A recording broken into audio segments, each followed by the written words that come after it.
warahmatullahi wabarakatuh. Waalaikumsalam warahmatullahi wabarakatuh. Alhamdulillah pada hari ini ya, kita masih sama-sama diberikan kesehatan, bisa sama-sama hadir di ruang perkuliahan ini. Pertama saya akan memperkenalkan diri saya, biodata saya. Nama saya Yusuf, sarjana sosial magister sains. S1 saya di Universitas Muhammadiyah Dulu tahun 2004. Kemudian saya lanjut studi S2 di Universitas Tadulako Palu tahun 2012 dan selesai di tahun 2013 di satu tahun 8 bulan. Untuk status keluarga saya berkeluarga, satu orang istri, dua orang anak. Dan alamat rumah tinggal saya itu di Kelurahan Bukit Mambuar ya, di BTN Bukit Mambuar Legends Blok C 145 itu alamat tinggal saya. Aktivitas keseharian saya di kampus ya. Kalau di luar kampus berarti mungkin ada melakukan penelitian atau melakukan pengabdian masyarakat. Nomor kontak saya 0822 9261 773. Sekilas ya tentang nanti setelah kita akan memberikan program perkuliahan. Sebelum akan melanjutkan proses perkuliahan, saya akan menampilkan tentang rencana pembelajaran semester RPS saya. Jadi itu dari patokan acuan kita akan proses pembelajaran kurang lebih nanti satu semester ke depan. Oke, terima kasih untuk perkenalan singkat sama saya. Sekian, terima kasih. Assalamualaikum warahmatullahi wabarakatuh.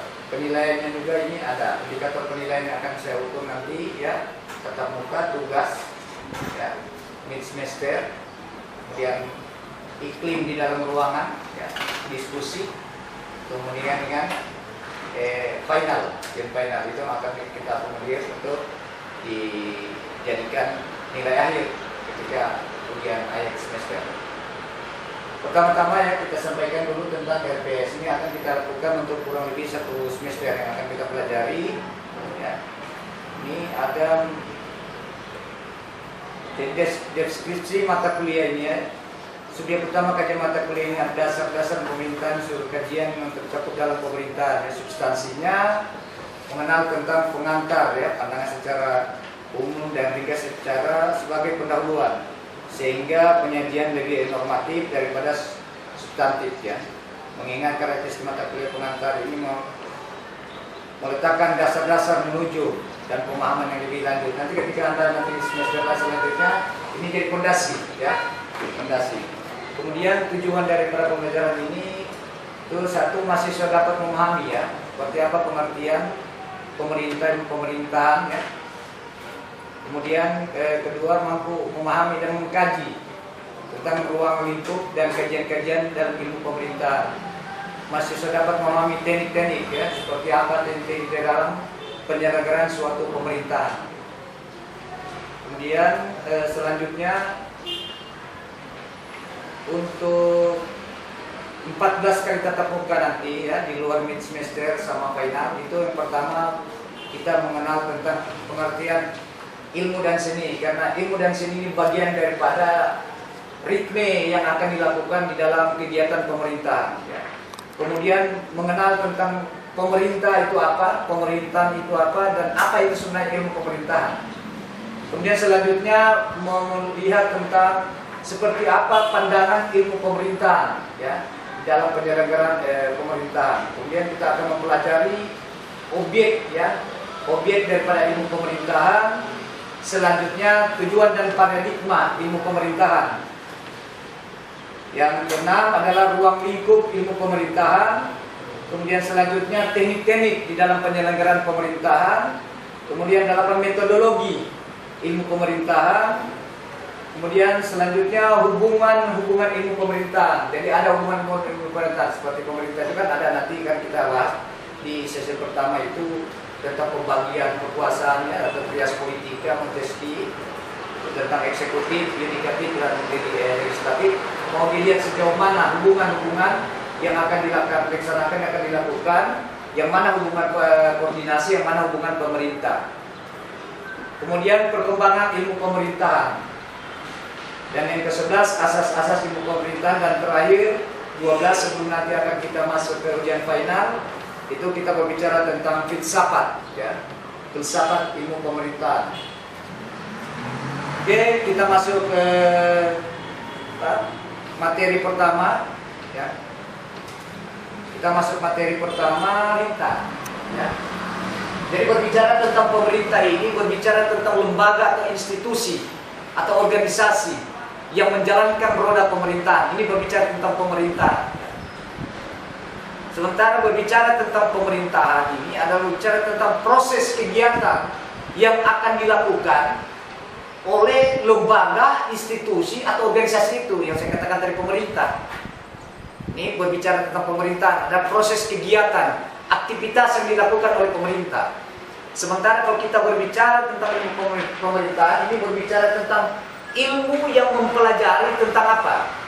Tentang pemerintah, ya, tentang gejala-gejala pemerintah, asas-asas pemerintahan, hubungan-hubungan pemerintahan. Nah, itu ilmu yang mempelajari, karena ini satu bagian daripada kajian ilmu pengetahuan atau di dalam bidang pemerintahan. Oke, kita lihat seperti apa pemerintah. Pemerintah kita bisa membedakan antara pemerintah di pusat dengan pemerintah daerah. Kalau pemerintah pusat siapa? Presiden, kemudian wakil presiden, menteri-menteri atau kabinet-kabinet yang membantu presiden dan wakil presiden di dalam menjalankan roda pemerintahan. Pemerintah daerah, ini ada pemerintah daerah provinsi dan pemerintah daerah kabupaten, ada pemerintah kota, ya gitu. Nah, kalau pemerintah provinsi berarti ada OPD, ya. OPD apa OPD? Ya, organisasi perangkat daerah yang membantu bupati atau membantu gubernur dan wakil gubernur menyelenggarakan mana yang menjadi kewenangan dan mana yang menjadi apa selain kewenangan. Desa, pemerintah desa itu ada kepala desa, ya. Hanya dia tidak punya wakil kepala desa, dia punya sekretaris desa dengan beberapa perangkat desa. Nah, perangkat desa itu terdiri dari ada unsur wilayah, ada unsur teknis, dan ada unsur administrasi. Gitu. Kalau di unsur administrasi itu mulai dari sekdes, bersama dengan kaum-kaum, itu unsur administrasi. Nah, unsur wilayah ada yang namanya RT dan RW, dusun, ya. Biasa di desa masih ada dusun. Nah, kalau di tingkat tenaga teknis ada kepala-kepala seksi, itu seksi pemerintahan, seksi ini. Itu peta yang ada atau ada itu struktur yang ada di dalam pemerintahan desa. Jadi secara umum seperti itu, ya. Jadi kita bisa membedakan mana pemerintah, mana ilmu pemerintahan, dan mana pemerintahan, ya. Gitu. Kalau berbicara tentang pemerintahan, kita berbicara tentang berbicara tentang governance. Kalau berbicara tentang pemerintah, berarti kita berbicara tentang government.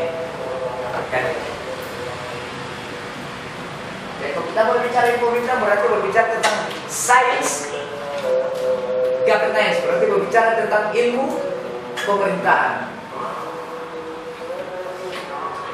Nah, masing-masing, ya, tingkatan dari pemerintah pusat maupun tingkat pemerintah daerah itu diberikan namanya kekuasaan, diberikan legitimasi berdasarkan peraturan perundang-undangan. Kapan? Di Dewan, di DPR, ya. Ada alat kelengkapan. Jadi ada 3 fungsi. Nah, kedudukan antara lembaga ini, ya, kedudukan antara lembaga ini punya pola koordinasi, bukan pola komando atau pola perintah. Kenapa? Karena pola koordinasi karena dia sebagai mitra, ya, atau teman, ya, mitra di dalam penyelenggaraan pemerintahan, legislasi, menegakkan peraturan peradilan. Tinggal kita sendiri nanti seperti apa menganalisa, ya, terhadap tiga kekuasaan ini. Apakah tiga kekuasaan dalam penyelenggaraan pemerintah mampu menjalankan sesuai dengan tugas dan fungsi masing-masing, atau kemudian seperti apa yang terjadi di tengah-tengah masyarakat? Kita bisa akses melalui media cetak, baca, media elektronik, nonton, ya, media sosial bisa kita nonton. Seperti apa problem atau konteks-konteks persoalan yang ada di tengah-tengah negara kita atau di tengah-tengah daerah kita di dalam proses penyelenggaraan pemerintahan.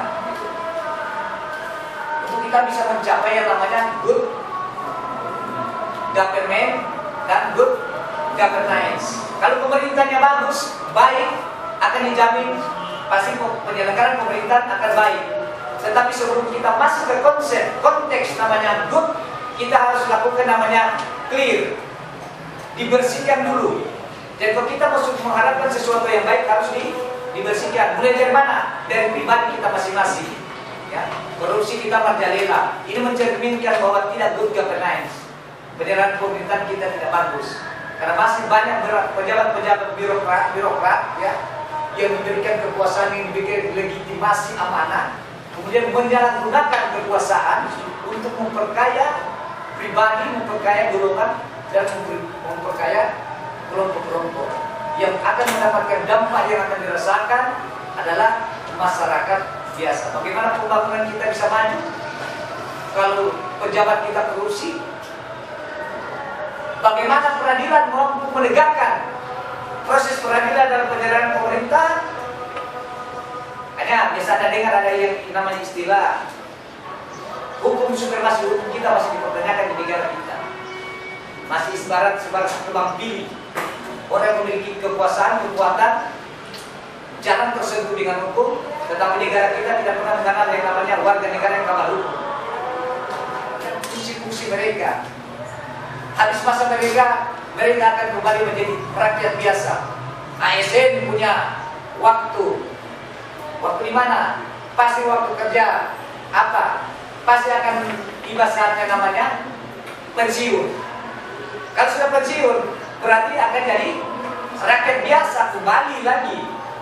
Di parlemen pun begitu, 5 tahun menjabat. Kalau rakyat masih suka terpilih, akan menjadi lagi sebagai orang atau anggota yang terhormat. Tapi kalau tidak, berarti akan jadi masyarakat biasa lagi. Jadi itu ya, kita hari ini kita berbicara tentang seperti apa itu pemerintahan, ya. Mengapa pemerintah itu harus hadir? Pemerintah hadir itu adalah untuk mengatur sehingga negara ini tidak kacau balau. Sedangkan ada yang mengatur saja masih kacau. Bayangkan ada sebuah daerah kalau tidak ada pemerintahnya. Kenapa? Karena karakter negara, karakter masyarakat ini banyak kepentingan dan keinginan. Kalau tidak ada kemudian yang mengatur, ini bisa rusak sebuah daerah. Sedangkan ada pemimpinnya, ada pemerintahnya, juga kalau pemerintahnya juga tidak mampu mengelola sebuah negara, sebuah daerah, ini akan hancur sebuah daerah atau hancur sebuah daerah, sebuah negara. Jadi pentingnya adanya pemerintah. Nah, kita sebagai masyarakat, sebagai akademisi punya fungsi kontrol. Jadi kita punya fungsi kontrol. Kita mengontrol. Dan untuk bisa mampu menyampaikan aspirasi kita kepada pemerintah melalui DPR. Kenapa? Karena dia punya fungsi namanya perampung aspirasi masyarakat. Nah, cuma kita membedakan cara kita menyampaikan aspirasi. Mana akademisi? Kenalkan, nama saya Al-Malik, NPM 2104-1039. Ya, jadi di sini saya mendengar pemaparan materi dari Bapak mengatakan bahwa pemerintah adalah objek sebagai diri kita sendiri, sedangkan pemerintahan adalah suatu kebijakan yang dikeluarkan di mana yang dilangsungkan kepada kehidupan masyarakat. Itu pemerintahan. Nah, dalam hal ini dia merujuk pada otoritas pemimpin sama masyarakat. Di dalam Undang-Undang Pasal 1 Ayat 3 dikatakan bahwa negara Indonesia adalah negara hukum. di mana segala aktivitas atau kebijakan-kebijakan yang dikeluarkan berdasarkan aturan-aturan hukum. Nah, di sini ketika seorang pemerintah mengeluarkan kebijakan yang tidak sesuai dengan keadaan masyarakat, dan itu tidak ada kesinambungan dalam, maksudnya terjadi kontradiksi dalam peraturan perundang-undangan itu, tidak sesuai. Ketika dijatuhkan dalam hukuman atau berada dalam sidang, mengapa harus ada kebijakan yang dikeluarkan lagi begitu? Mengapa sudah ada kebijakan yang kebijakan lagi yang dikeluarkan oleh hakim? Padahal dalam pasal 1 ayat 3 dikatakan negara Indonesia adalah negara hukum. Artinya ketika kita berbuat salah, sudah ada hukum yang mengatur. Lantas mengapa masih ada kebijakan lagi yang dikeluarkan? Gitu. Kebijakan pemerintahan kemudian tidak konsisten dengan aturan main.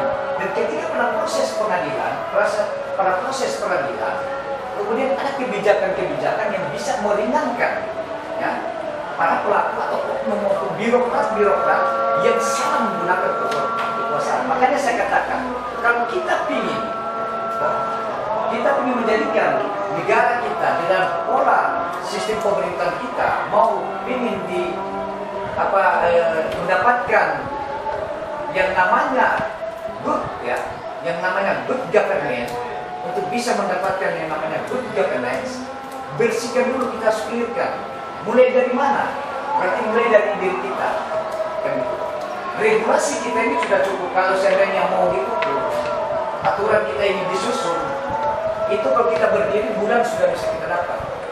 Yang menjadi pertanyaan, implementasi dan kebijakan itu yang belum mampu dilakukan oleh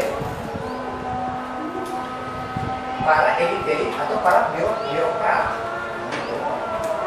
Saya mengkaji, menganalisis, ada sebuah sistem yang terbentuk di dalam, kemudian sistem dibentuk ini untuk kemudian bisa memberikan ruang kepada elit-elit, kepada birokrat untuk bisa menyalahgunakan.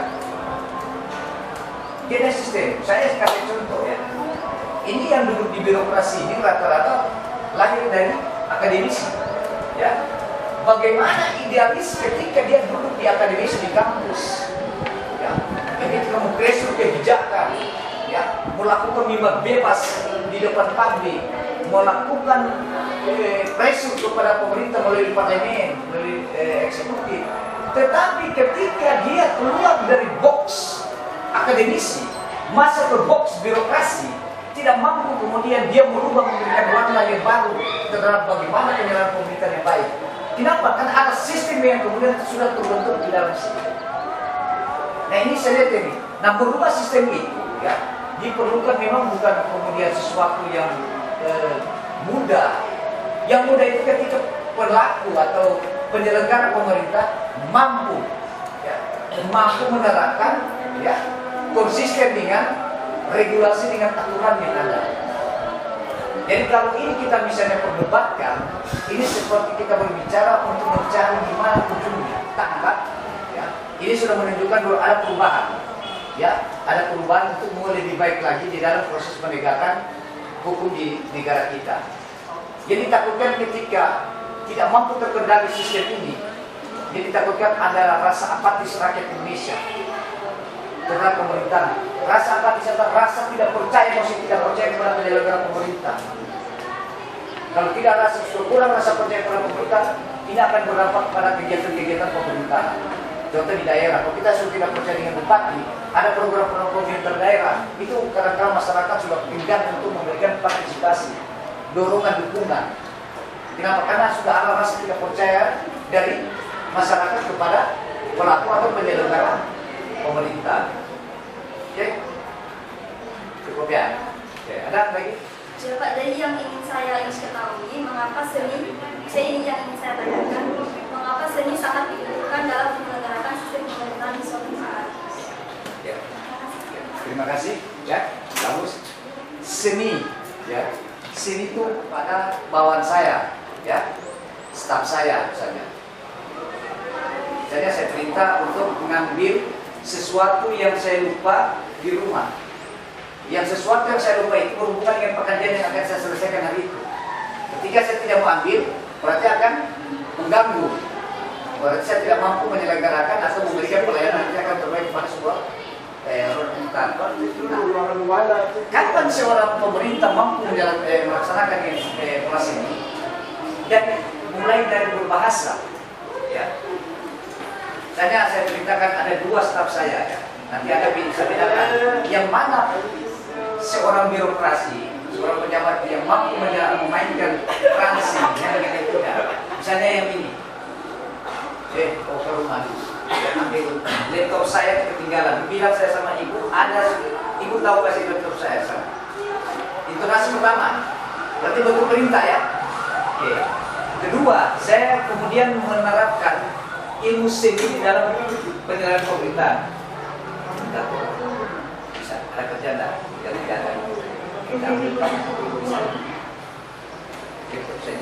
Bisa tuh. Iya. Mana yang bagus didengar? Dua-dua perintah. Saya kan menggunakan kekuasaan saya nggak perlu pada Anda. Kan begitu. Ketika kita melakukan 2 hal itu sama-sama perintah, tetapi kemudian kita memainkan seni, mampu menerapkan seni yang ada karakter sama kita. Dan di situ ada proses penilaian orang. Siapa menilai? Karyawan. Oh, kalau bapak itu enak. Malah kalau misalnya dia dimutasi pindah, orang nggak perlu bagus kalau dia pindah be. Sekali kita. Dia kalau datang di kantor ini kita punya bos enak sekali. Sebelum dia masuk di ruangan dia tanya kita bagaimana, sehat-sehat. Itu kan tidak keluar biaya. Dan sudah dilakukan oleh kita punya pemerintah. Dan kalau masuk di kantor, langsung ke ruangannya. Mana-mana yang ada. Sini dulu. Kayak gitu. Padahal yang sebenarnya tidak menegur karyawan. Makanya kalau di birokrasi pemerintahan, kalau kita mau ingin ideal, seorang pimpinan melihat itu bawahan, jangan melihat bawahan. Dia sebagai apa? Dia mereka itu sebagai rekan kerja.